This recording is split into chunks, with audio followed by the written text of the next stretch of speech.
nthawi naso ya mtengo wapatali imene timapatsirani program ya sports arena pano pa Times Television. Danger left winger Williams Gondwa ndilo dzina langa. Of course sindili ndekha, andijoyina mzanga Mike Ndala. Kwambiri tu ndi masewera amene asidwa kumathero asabata yangotayi mu mpikisano wa Castel Challenge Cup. Kunali ma quarter finals, timu ya FCB Nyasa Big Bullets komanso Mzuzu City Hammers akumana mu ndime ya semi-finals atachita bwino kumathero asabata yangotayi. Tiunikiranso to nkhani zokhuza masewero a netball. Kunali masewero a under 21 mu mzinda wa Blantyre. Vanessa Queens ndi akatswiri koma Netball Association of Malawi nam yadandaula nkhani yobera zaka. Kwakhala kunjaku ndiye kunali masewero a Premier League, taona Manchester City ikutaya ma points. Arsenal komanso Manchester United apambana masewero awo. Inetu ndingokupemphani kuti tikhale limodzi.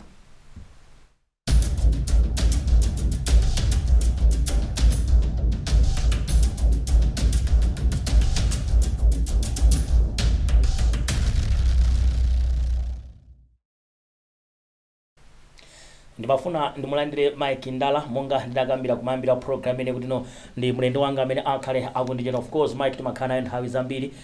Sports Arena yafikanso pa wireless makamaka pa Kanema kuzura wireless. Wireless ya Kanema. Ona kangopitiza kuti Kanema wireless ya Kanema. Pa wireless ya Kanema. Ndinavoiradi.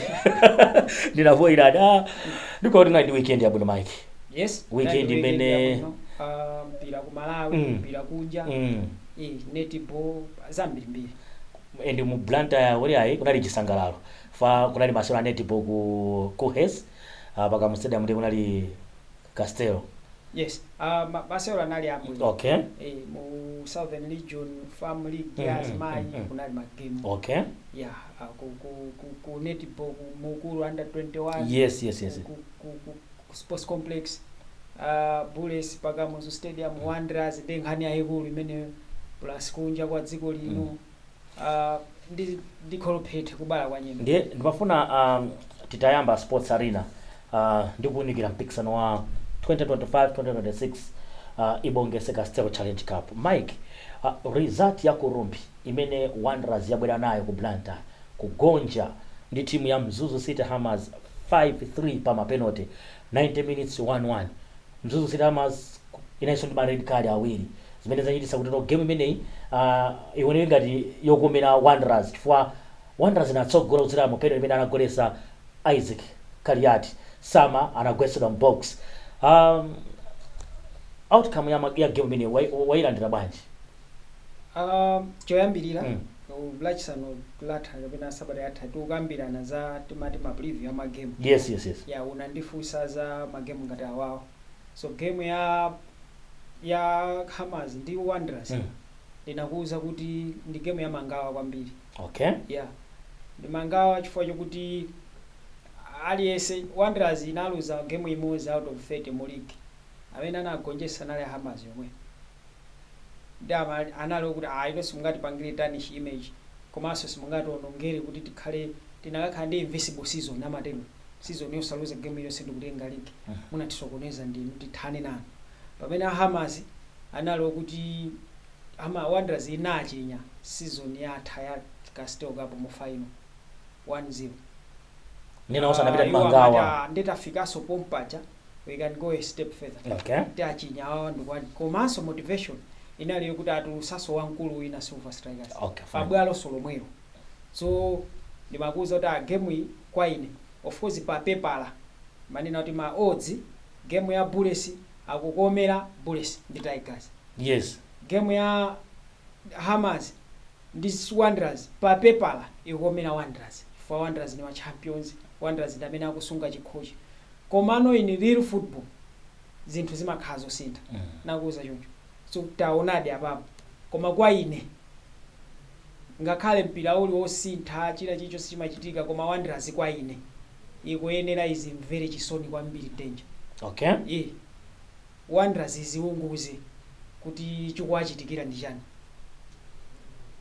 Kwa ine they have had a good season, good players. Ndakhala ndikunena pa times pano mwina sopa wireless kumanena kuti kwa ine Wanderers squad yawo is good enough kuwina zikho zonse ku Malawi kunoko. Ndipo ndinanena ine kuti kwa ine Wanderers osatenga league ya 2025 ine ndizakhala okhumudwa kwambiri ndinkanenanso kompano zinachitika ndinkanenanso kuti amene lili ma rivals awo number 2 ndimayika Silver number 3 ndimayika Bullets ndi mmene Bullets ilili komano mene zatembenukira zinthu zitenja mudabwisa kwazi Bullets they are having one of their worst seasons by their standards. You can imagine kunchosa kochi game itasala imozi muligi kakutasala chikhochosa yamba usenzeza kuti kuchosa anthu ambiri mbiri kwachoka china Stone Muhammad kumene kucha china Fisher Kondowe kwachoka plus kugulisa makulenga chipwirikiti cha Bullets yeah pamene Wanderers chicho seti machono kuti chikuenda bwino yes timayamikira technical panel timayamikira ma players komano ineyo kwa ine inakati Wanderers yaluza ndi Hammers imene inawinira ndi Silver sindikanayenera kwambiri Wanderers sindikanayenera kuti ndi timu yokuti izimvere chisoni komano kuzachinya first half then pa 72 minutes with only 17 minutes to go before the end of the match Hammers going down to 9 men 8 nkati wachi 9 pa golo timu ngati Wanderers ndikhala onse 11 ukuona kuti no Bob ndi McDonald Mtetemera amene ndi otsogolera technical panel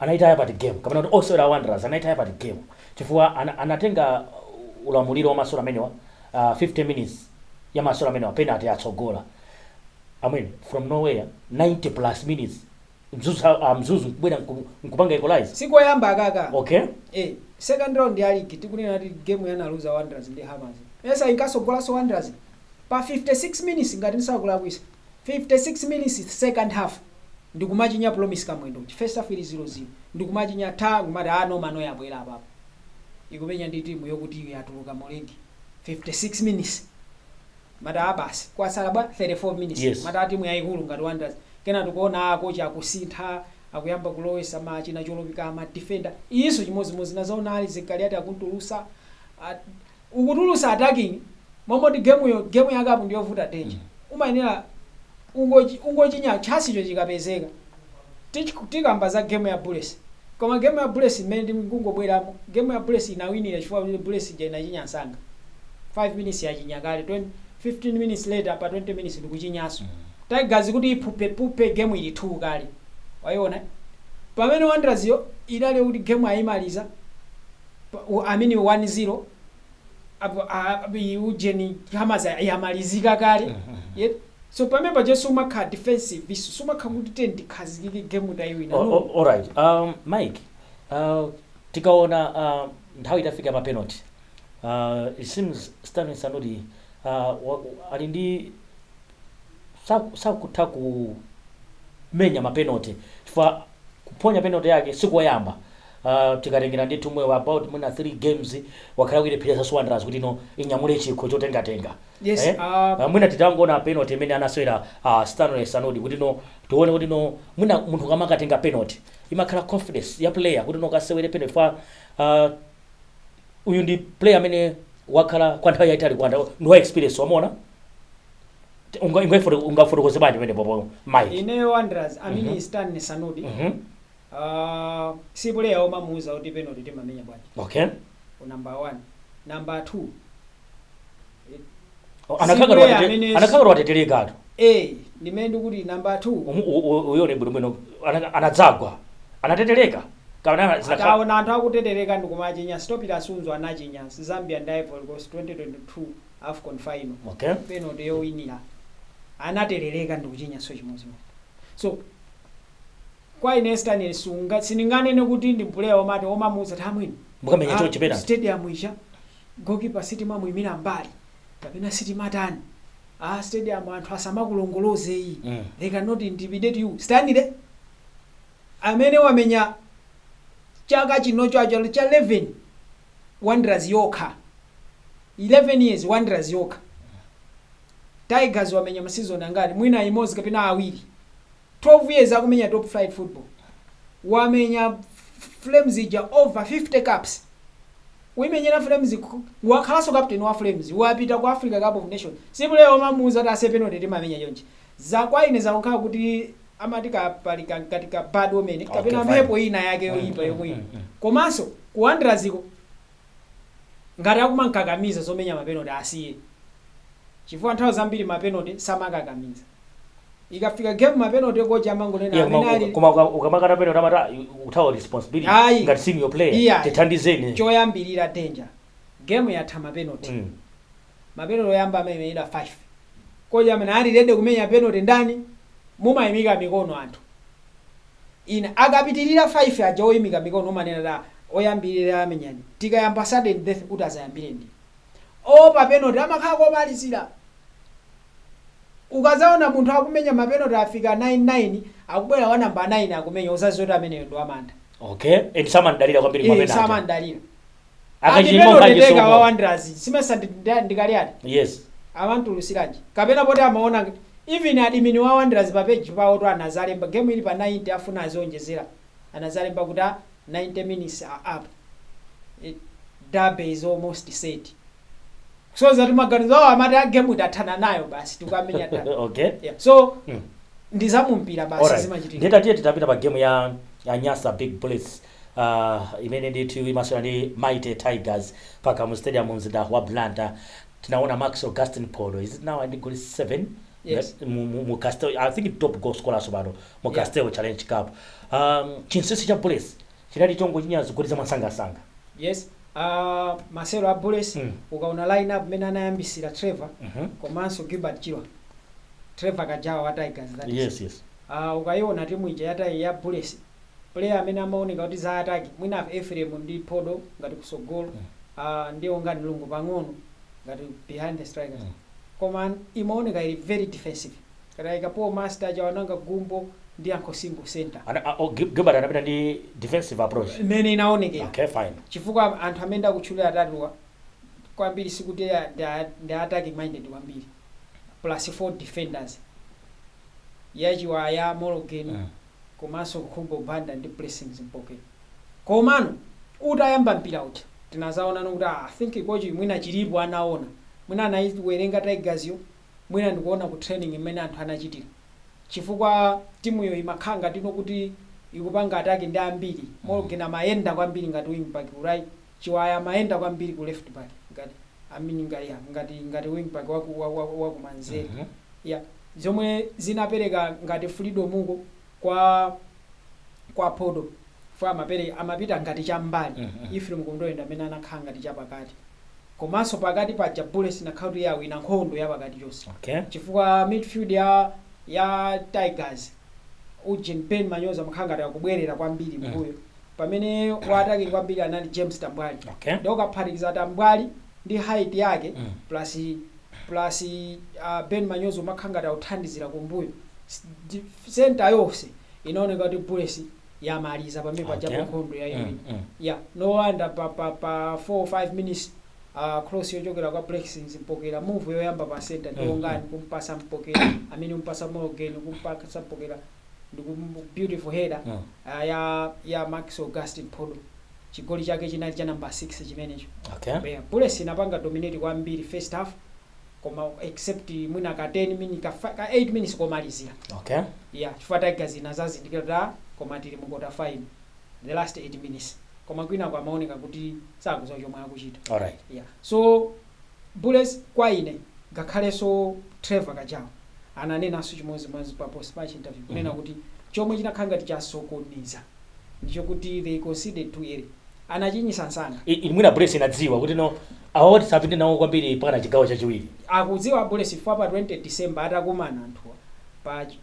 pa Mpira Stadium ku Chiwembe Tigers inalandira so red card pa 37 minutes first half anthu mati Bullets ichinya pila unathera 0-0 mwe so apa naona kuti mwina alikaomba utheratu tichinyiretu kwina kuti zikambirana yeah no wonder second half matimu ajana zakhanga ya balance of course Bullets inaili ma chance okay very very clear chances Ephraim anakatha kumaliza game 2 clear chances anakatha ndiye tupafuna tisanapite ku break Mike now zatilemo ndiye kuti Mzuzu City Hammers ikubwera ku Blantyre izoma ndi Nyasa Big Bullets paka stadium Sunday pamene Saturday yeah Sunday pamene kuli game ya Dedza ndi Blue Eagles pa Suvu ikapa Dedza yes apanga confirm farm okay fine tikuyembeza game yotani ma semifinals yotani now set ya ma semifinal next yatani yapanga complete.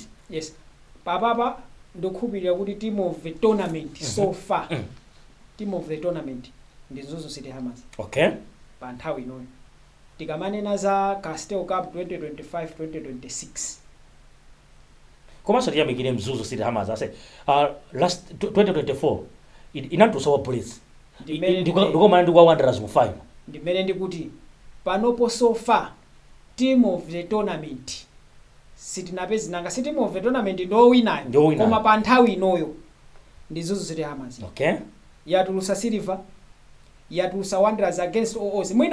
This is the first season, the first side ever in the Castel Cup era. Mwina ndi Casbek yomwe kuphatikiza yomwe inapanga proceed pa quarter final with 9 men kutasa 15 minutes. apanga mbiri Palibe timu yomwe inapangapo proceed ukafika semi final red card pa 72 minutes maplayer awiri ndi timu yoyamba. So kwa yo mantha alibe. They have nothing to lose. League anatuluka akupita ku National Divisions League achinya Silver Strikers achinya Wanderers akukamenya ndi Bullets yomwe yakhala ndi season ya wede kwa pa ma standards a Bullets yo komanso akamenya ndi Bullets pa ground lomwe anaitulusa Bullets yomweyo season ya taija mmapeno reso pamene Bullets ikumakhaza khanga ndo akuluakulu ifeyo tikangotenga kastifati sanamizane Danger. Bullets ikangotenga Castel Cup season inoyo ikhala ya bashaini ya neba apa tisanamizane poyi kutenga Airtel top 8 ndi kuzatenga the second biggest trophy in terms of prize money mu season ndi ukhala imenya Charity Shield. It's no mean achievement kwa Bullets. Izinena kuti ngati ife anatinena tina 4 kilatu ife tinali pansi penipeni koma tatenga zikho ziwiri mu season and Castel Cup ndi 50 million otenga. Airtel top 8 anatenga 35 million. So Airtel top 8 amamenya ma game 4. Castel Cup amenya 32-16 quarter final semi final 5. So 9 games atatatenga akhande 85 million. Pamene Wanderers pa 30 games atenga 100 million. Bullets asekerera kwambiri kwaposani baba. Alright, timaonikira mpikisano wa Castel Challenge Cup makota finals asidwa kumatero asabata yangotai taona timu ya Mighty Tigers ikugonja ndi FCB Nyasa Big Bless zigoli ziwiri kwa chilowere. Maxwell Gaston Podo anagolesa zigoli ziwiri yeka. Podo na amene akutsogola mu Castel Challenge Cup kumbali yomwetsa zigoli iyeyu tsopano wafika pa mulingo wa zigoli zokwana 7. Ndipo taonanso timu ya Mzuzu City Hammers ikutulusa timu ya Mighty Wanderers mu mpikisano umene mu 90 minutes 1-1 pa mapeno ote 5-3 kupambana timu ya Mzuzu City Hammers. Zalere munde kutino tili mu ndime ya semi-final. Ndipo kadali pano bungwe limene limayendesa masewero ampira wa miyendo mdziko muno la FAM latulutsa fixture kapena liyatsimikiza masewero amene asewere kumatero asabata amene timu ya Nyasa Big Blitz ikumana ndi timu ya Mzuzu City Hammers paka Muzo Stadium loweruka lino. Ndipo la mulungu lake kudzakhala ndi masewero apakati pa Blue Eagles ndi Dedza Dynamos ndi semi-finals iyenda motero mutfali pite ku break tikabwerako tiunikira masewero a netball. Inu ndingokupemphani kuti mukhale pomwepo.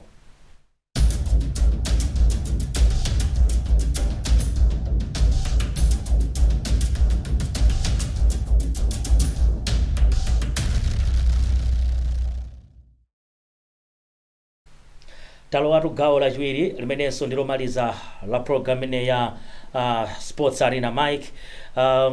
Nanga netball maitsara munatenga nawo gawo kwa fa generation ya netball yasinda. Gula ina mwai ina BDC ina Luwaza akupita. Aina Joyce awo ndamene naonawa akutsanzika. Papita magulu kukubwera anonso pano ana achisodzera. Yes. Kunali masewero kuti mukuru under 21 netball challenge ku Kuhes muzida wa Blantyre. Taona timu ya Vanessa ikugonjesa Young Eagles khala timu yoyamba kutenga chikho chimenechi. Kunali nkhani zambiri maka za age cheating.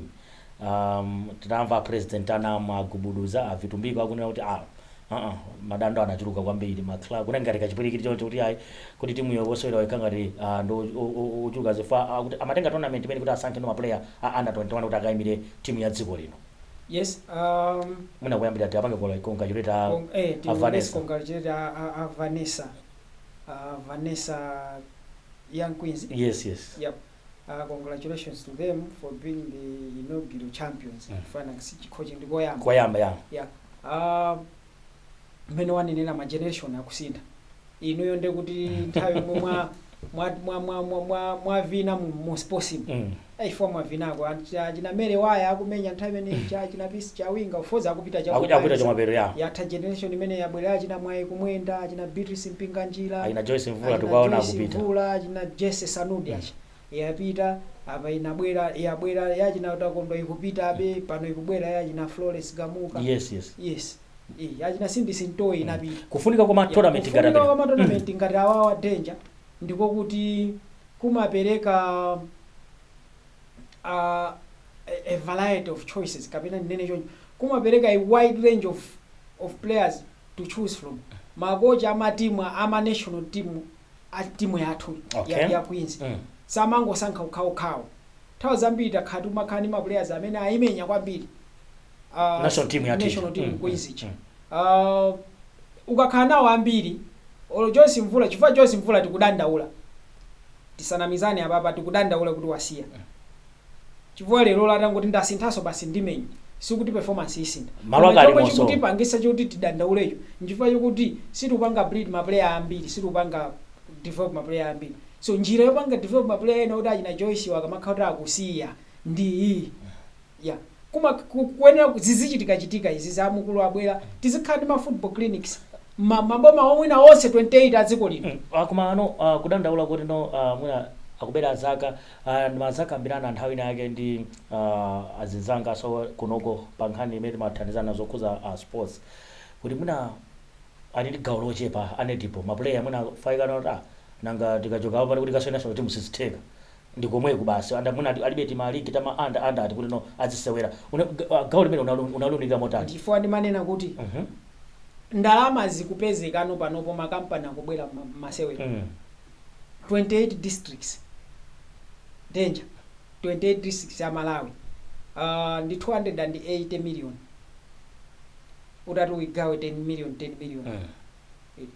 10 million utatu uzisiya maboma aonse mene momwe azimenya maliki kulikoma mpaka na kunsanje mpaka Chitipa ndumakhala nduku anthu ajazi nena sitikafika pomenya Rainbow Paints sitikafika pokamenya kaya Niko Niko chanchani koma at least kunoko tizipanga koma anthu akati apanga ndekuti ndiya central licho akati kuti azasewereso apapa kuti so azabwerena nchifukwa zikumabwera amwene munthu ana atatu akamenya under 21 munthu anakhala pabanja mwina zaka 7 ali mbanja koma akamenya under 21 you see sikuti izozo zimachitika koma pobweresa popanga rezi uchi chifukwa kukwa 9 aliko daza osafika zaka 21 akuoneka akuoneka kusangutengera kuti wina wake zomwe ndikunenazi wina wake anazanena timu kuti uyoyo zisazo zonenera kuti zaye cheating sinthawi zambiri kuti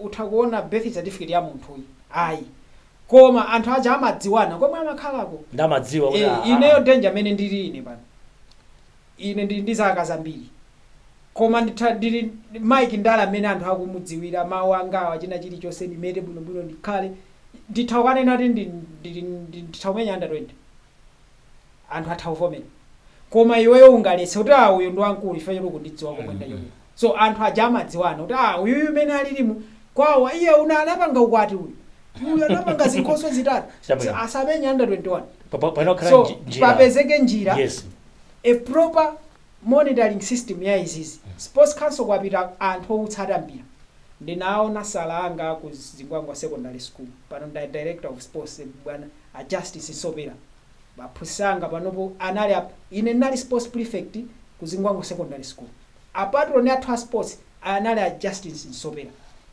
anachoka ndikupita ku ministry of sports kale paka na kumapanga rezi malani ndikutchula dala izizi chifukwa choti iwo amatipanga menta titi ku secondary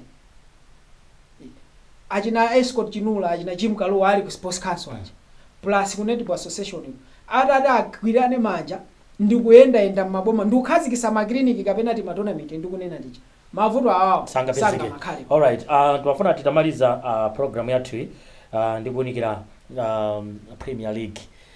Yenda bwanji Premier League weekend imene tinaona ndithu naidi chini kwambiri Manchester United. It seems under Michael Carrick timu yasintha. Yes, timu yasintha ndikhupira kuti yamenya wafuna Michael Carrick akuidziwa timuyo. Okay. Nthawi za koma mulembe ntchito sitinganeneretu chifukwa zinachitikapo izizi atachosa Jose Mourinho ndikutenga Ole Gunnar Solskjaer timu inamenya Danger magemu 12 osaluza kumati Man United yabwera kumati apapa ndi timu ija yabwera anangompasa permanent job denamba kuchapidwa ma 7 ndachinalifa kwa ma 4 munthu kunchosaso so mwina angompasa nthawi chifukwa choti Ole Gunnar Solskjaer ucha ndikhupira kuti matarget yake amene before Solskjaer anayuza Manu kuti isaine Jude Bellingham pana Real Madrid isaine Erling Haaland komanso isaine player wina wakenda kumwiwala atatu Declan Rice. Yes. Ali wa Arsenal. Solskjaer anauza Manu tasaina ni ma players yawa ndikwafuna awawa timu koma Manu inasankha kusaina Sancho, inasankha kusaina Cavani kaya inasankha kusaina Ronaldo. So zadana khata nampanga support basi thungati mwina timu ichaili madani. Okay, fine. Sukali yatakhala ni matarget yake ndikupanga support. Taona Arsenal ikona kuti apereka statement kutsatiraso ndi kupanga drop points kwa Manchester City. Arsenal kumenya wa Leeds the statement yayikulu. Yeah, what a way to bounce back after losing kwa ku Manu apapa wina ku Leeds away 4-0. Yeah, ine nani nakale ine sindikuona timu ina yonse siyotenga ligi upatu wa Arsenal. Okay. Ya kwa ineyo wa Arsenal uri isatenge ligi ndango ithesa chifukwa lero aliyeso isatira Arsenal isali bwino pena bagezi maoption inake akamakupasa kamakuthamangira kumbuyo. Arsenal yapromisidwa ligi katatu yakhana mamanda mathu katatu ndiyo chifukwa yoti wambuyo yo amakhala wa serious koma wambuyo yo panopo kati uyone Liverpool title race inatuluka City iligwira mawina 2-0 ndi Spurs wabwezera 2-2 Arsenal wina 4-0. I don't think Arsenal can bottle this one kapena singabuduleso izi. Okay. Mike malinga ndi nthawi yatalitera koma ndiyamike kuti unabwera mu program ya Sports Arena. Ndathokoza kwambiri. Nanga si technically beti ku off season nde kangothaka stelo ndesizo likazizikhala bwanji. Ya wampira ndo wampira. Okay. Si mathai. Mpira maga football timakhandi zigawo zingapo. Kwambiri. Yeah, timakhandi off season, timakhandi pre-season, timakhandi season. Tiyamba kumaundika mid season. Okay, fine. Yeah, so apa tikachoka apa tikupita ku off season. Off season ndikomwe kumakhala gule Danger. Okay. Kuja kumamva kuti timu yakuti ifuna player wakuti yantumize ya transport. Wangotsika paka meza ena akamupa akambisa. Akuti nthawi imene atalo ma player matha kupanga fake news kuti ndafuna timu yakuti kutifuna. Atizimachitika zero. Mamani jama amalemba kuti tamuze wakuti kuti alembe ngukuza iweyo Danger. Timu akukanganira nawo passport sati nokanene kuti apo player atwa kuti afundwa ndi timu yakuti. Yamanena choncho player wakuti afundwa. Zatizimachitika off season imenezo. Contract yange yatha ndithokoze kuti unabwera program ya Sports Arena bai.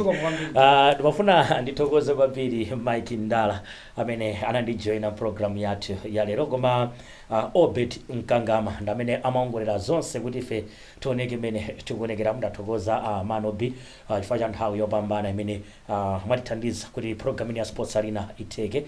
Ine ndi Danger left winger Williams Gondwa. Pitirizani kunena kanema wa Times mwakoma nonse.